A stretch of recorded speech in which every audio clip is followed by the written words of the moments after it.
Welcome! Today is the first day of the month of Tammuz. We only have 3 more months until the end of 5784. Today is also the 7th of July.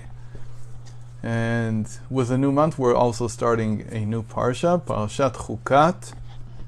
And Chukat, as I've mentioned many times, is a very special parsha. It's actually the one that, since the book of Exodus contains or describes the greatest number of years. And the reason that it describes so many years is because it actually doesn't describe them, it just skips over them.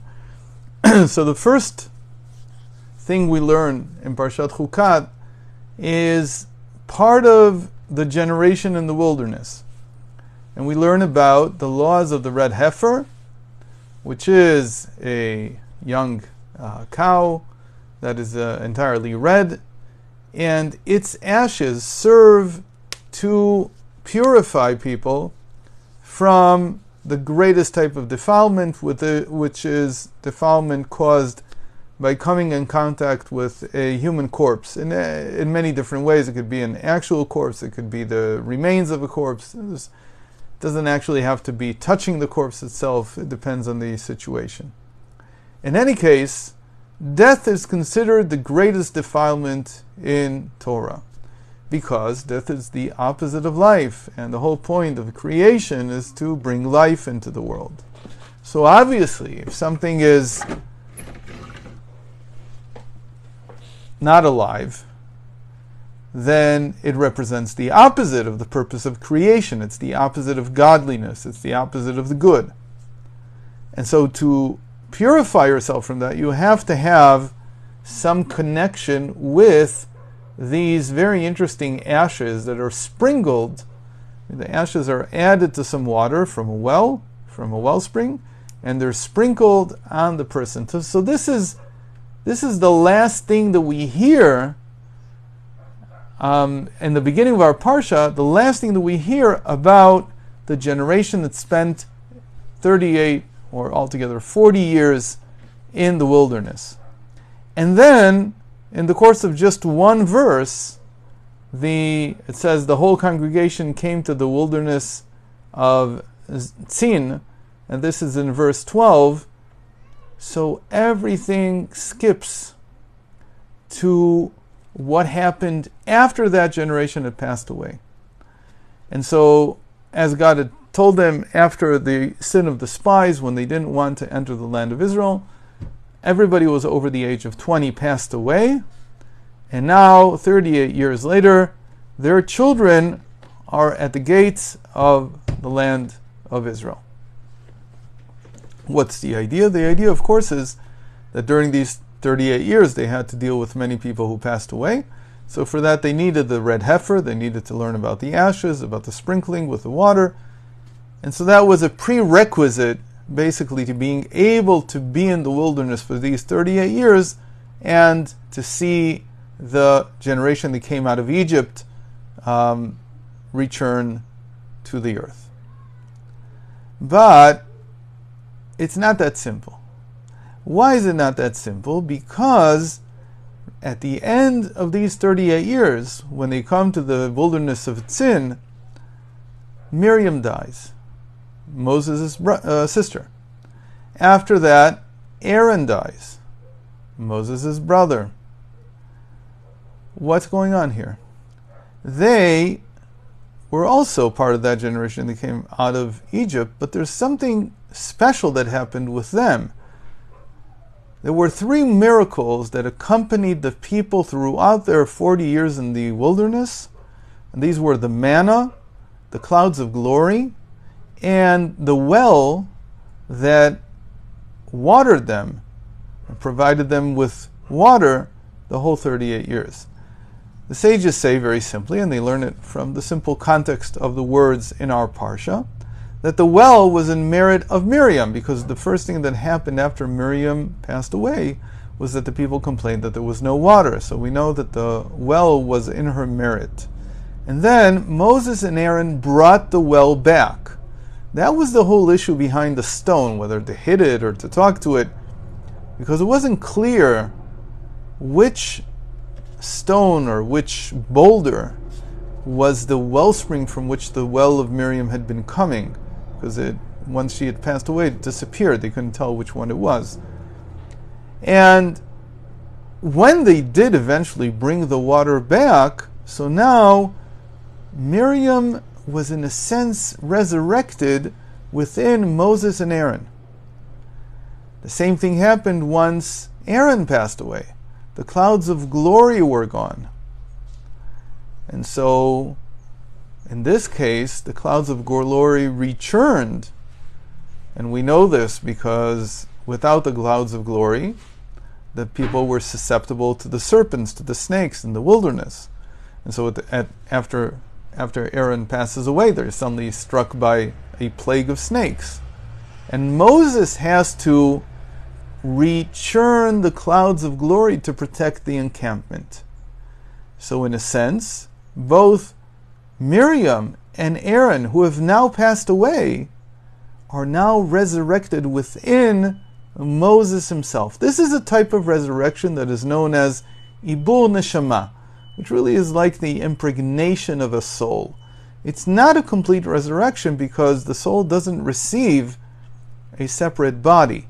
Rather, it's included within someone else's body. This, by the way, is one of the options that Rav Ginsburg discusses regarding the possible continuation of the project started by the Lubavitcher Rebbe, whose day of passing is on Tuesday, the 3rd of Tammuz.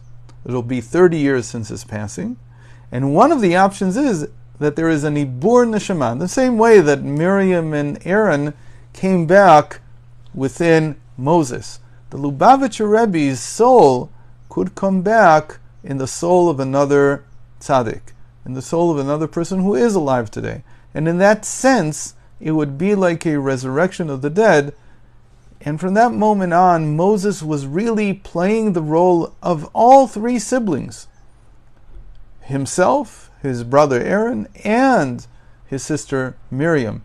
And I want to impress this on you, that the prophets talk about the Exodus happening in merit of all three of them. It's not just Moses, even though Moses seems to be the main protagonist, the main player. But still, his two brothers, his brother and sister, also played a very important role, without which the redemption from Egypt, the Exodus from Egypt, would not have been complete. Now, let's tie this into the way in which a person is purified from the defilement of death. We said that the ashes are put into water, into living waters, meaning water that came from a live wellspring, and then they are sprinkled upon the person who has been defiled, and then he's purified from death. This image is a very strong image of drops of dew. And dew in the entire Torah and the corpus of the rabbinic writings is considered to be the stuff out of which the resurrection is made.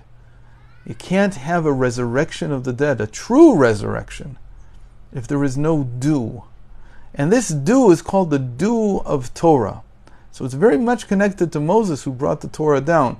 But the first instance in which, and the main instance in which we find the dew, is in relation to the manna that came down from heaven during these 38 years, 40 years. And we said that the manna was in merit of Moses. There's two ways of thinking about the manna. A lot of people think, well, the manna was just some kind of physical bread. That's not the description that the Torah gives. The Torah says the manna was more like a piece of crystal that needed to be ground down and used like flour to create some kind of food. But the point of the manna is that it's not a normal physical substance that's consumed. It's actually considered to be the food of the angels. And what we mean by that, it's a symbol, it's a metaphor, that the angels eat Torah. They eat knowledge of God. They eat their study of the divine. And during these 40 years when the Israelites were eating from the same food, It was as if they were consuming Torah and making Torah part of themselves. The idea behind this dew is that the manna in two places is described in Exodus and just a couple of parashot ago, 2 weeks ago, in Numbers, as having a layer of dew below it and a layer of dough above it. And so it was packaged within dew. Again, stressing the idea that the dew is the dew of the manna, the dew of Torah. And it's related to Moses, who we said, in his merit, the manna came down for 40 years, and when he passed away, the manna stopped coming down. But that doesn't mean, like we just said, that Moses is gone. In the same way that Moses brought Miriam and Aaron back through his actions, each one of us, when we learn Moses' Torah, are actually imbuing and filling ourselves with his soul. In that sense, Moses is brought back to life in every single person who studies Torah. That, in the mystical sense, is the value of Torah, apart from the fact that God commanded us to learn Torah.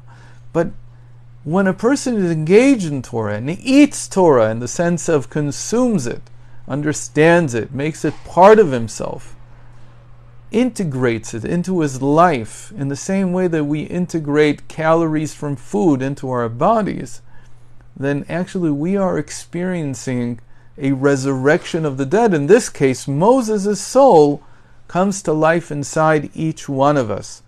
Eventually, there will be a complete resurrection of the dead in the same way that this will happen for Moses, Aaron, and Miriam also. But it's important to know that every time that we engage in Torah study, we are actually experiencing what is known as this impregnation of a soul.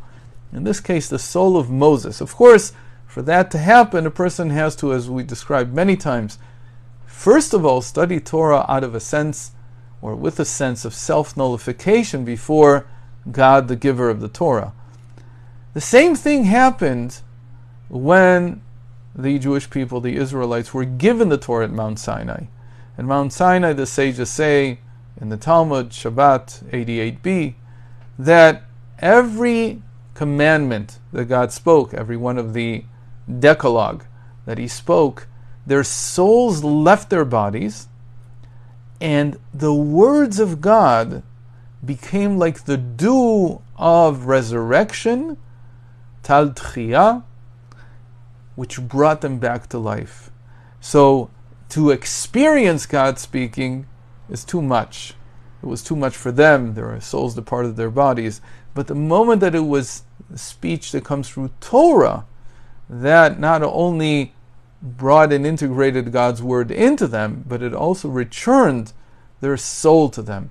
So what we get from all of this is Parshat Chukat is talking about the great resurrection that every person can experience every day of their lives. And that is the experience of learning Torah, that every verse that you learn, every saying from the rabbis, from the sages, every medrash that you study, everything that you integrate into yourself becomes the dew of resurrection.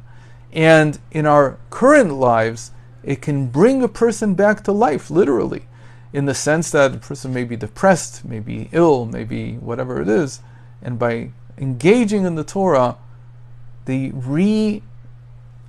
reanimate themselves. They lift themselves out of depression, they lift themselves, they heal themselves from illness. This is all thanks to the dew of resurrection within God's Torah. Thank you for joining, and I hope to see you tomorrow again.